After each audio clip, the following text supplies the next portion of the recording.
So Lazola, thank you very much for making time to share your insights into the future of leadership. But before we walk into the future, can you tell us a little bit about your own backgrounds? Where did you grow up? Yeah, thank you very much, Dr. Nick, for having me. So my childhood was quite interesting. I was born in East London, in the Eastern Cape, where I spent most of my formative years. However, my mother was an educator in the early 90s. So I grew up mostly in a small town called Somerset East in the Eastern Cape, which is a small farming community or small community. And then that's where my life actually started. And it was really the most pleasant experience or childhood. I was raised by a single mother, where it was me and my younger brother. And our father was or left our mother when I was about 4 or 5. So she played a very crucial role in our childhoods, where she was both mother and father to us.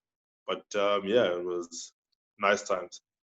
So Lazola, what was your dream career when you grew up? Um, my dream career was definitely being a part of jet engines and stuff that is flying.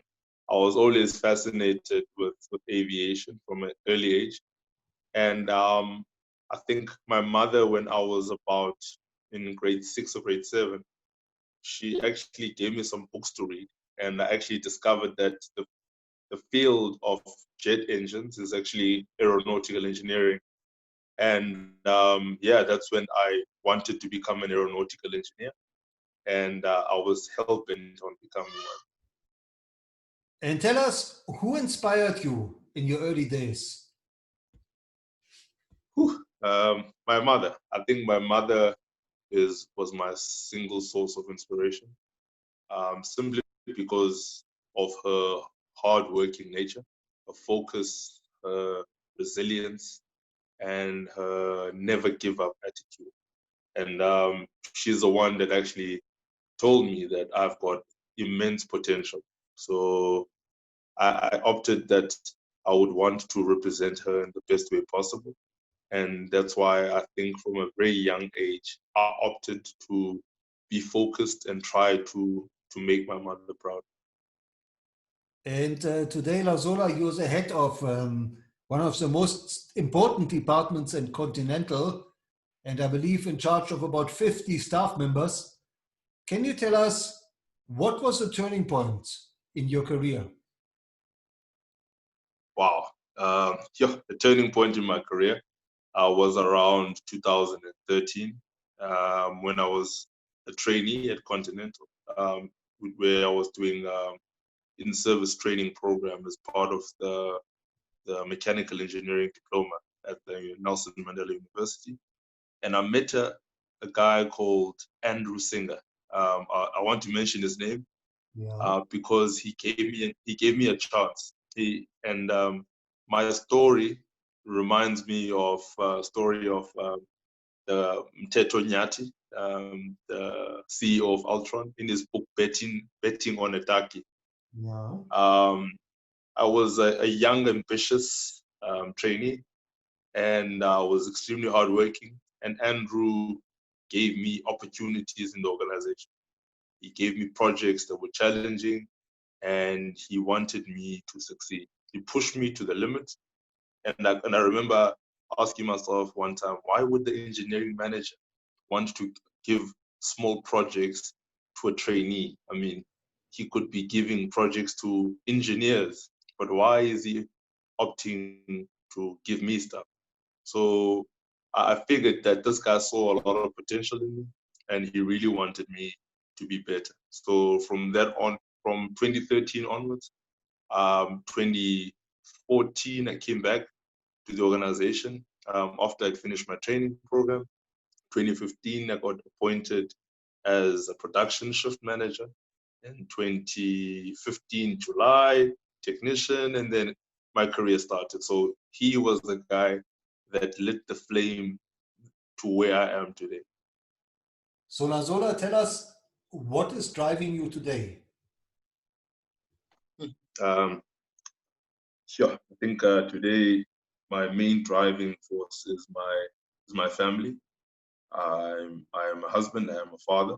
I am a father to a 2-year-old baby girl, and my driving force today is to be an example and to be a good father that is able to show my child that anything is possible, not by saying it, but by actually doing things which seem impossible. Now, Lazola, looking into the future, and I know it's a big question, but what does the future of leadership mean to you? This is one of my favorite points to discuss and something that I always debate with people about. But I think the future of leadership is different from what we currently see today, which is more autocratic leadership and dictator-like leadership.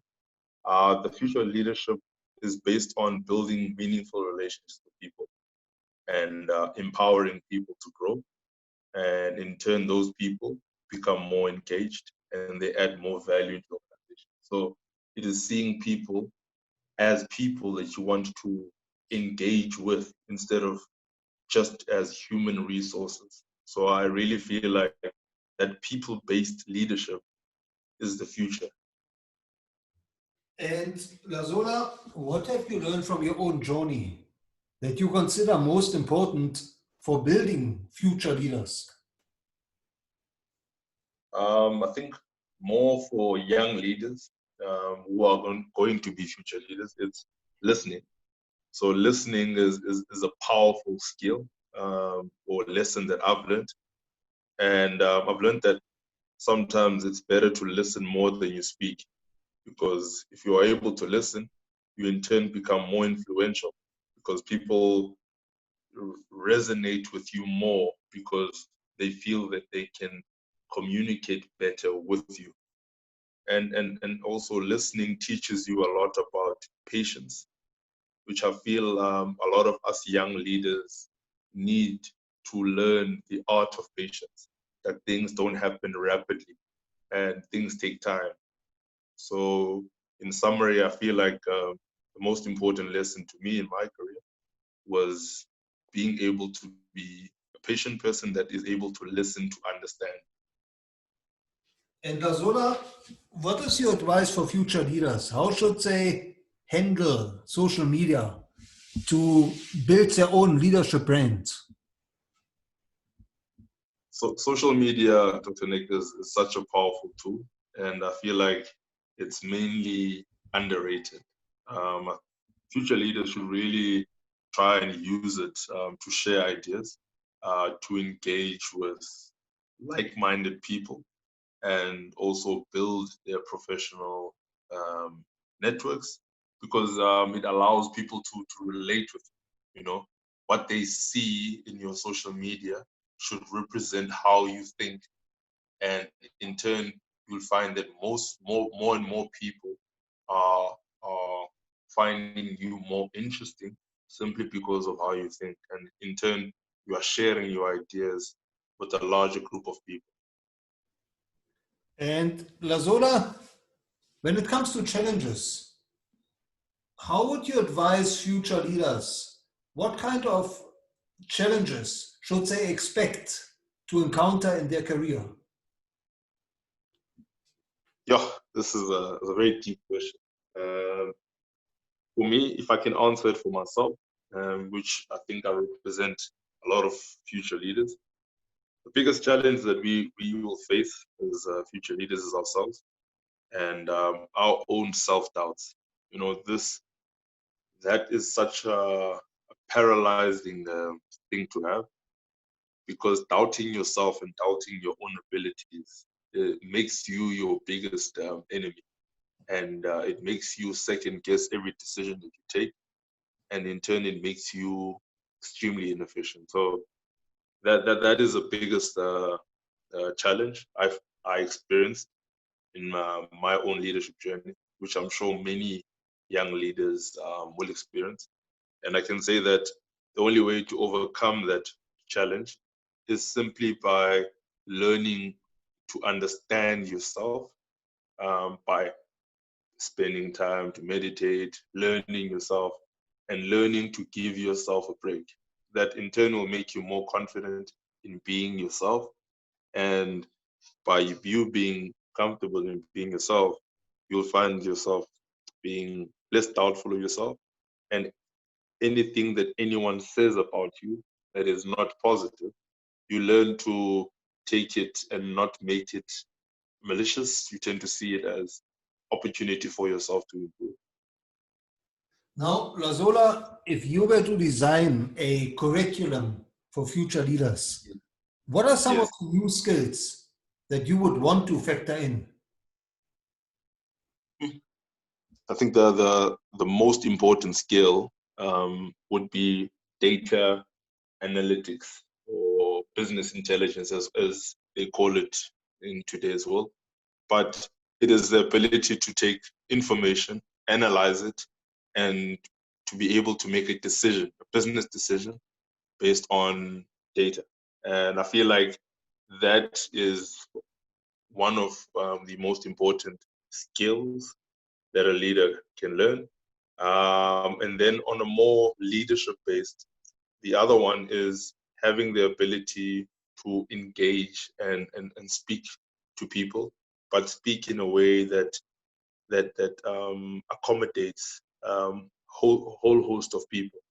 So by adjusting your communication skills in order for you to speak in a way that is clear, concise, and is able to simplify complex ideas into simple terms that everybody can understand. So in summary, I would say it's data analytics and communication and being able to communicate effectively.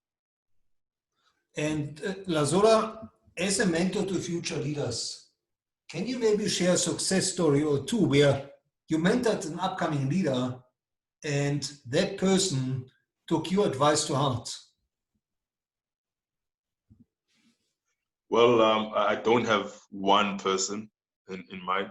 I've got a lot of young guys that I engage with, guys who were my juniors in university and also in high school that I still have in my network. And it's not per se in leadership, but in how I conduct myself as a father and as a husband. I feel like I portray myself in a specific way in my social media platforms around the topic of fatherhood.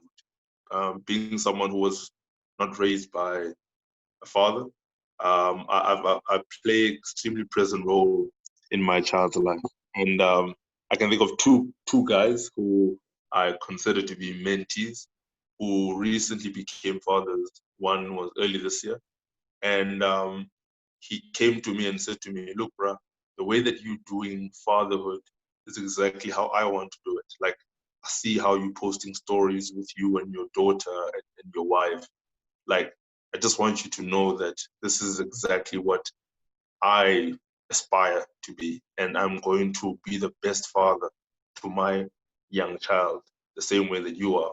Like, stories like that for me, I feel make me understand that I've got a greater responsibility in this life to be an example to other children or other people in the space of fatherhood and being a good husband. Because in today's world, more specifically around Black males that are fathers, we are portrayed in such a negative light. And I feel like it's important that I exemplify as something that's totally different, you know. So that's my viewpoint. And Lazola, who would you say are the role models of leadership that future leaders should study and learn from? Only one name, and that's Teto Nyati. Teto Nyati is the epitome of what I think modern leadership is about. And I would urge any or aspiring future leaders to read his book called Betting on the Dark, and just to understand how future leadership is about, how focusing on people can be able to result in the organization generating more income and turning a business around, but your core in your strategy is around people engagement. So I really think that his style of leadership is definitely in the future. And Lazola, how can our listeners connect with you, and where should they follow you? Sure. I used to use Facebook, but I decided to deactivate my account simply because I felt the platform became extremely negative. So now I'm mainly on LinkedIn, and I am also on Instagram under my name and my surname as my handle. And yeah, I prefer to be only on positive platforms. And yeah, that's where people can find me. And last but not least, Lazola, is there one piece of advice that you would like to convey to future leaders that they should implement in their own life? Wow.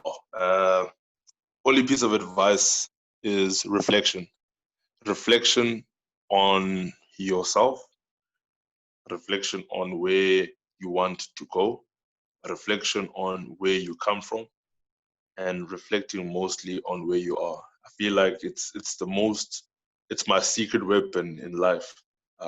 Finding time, there's no busyness, there's no noise, quiet place, and reflect on your life.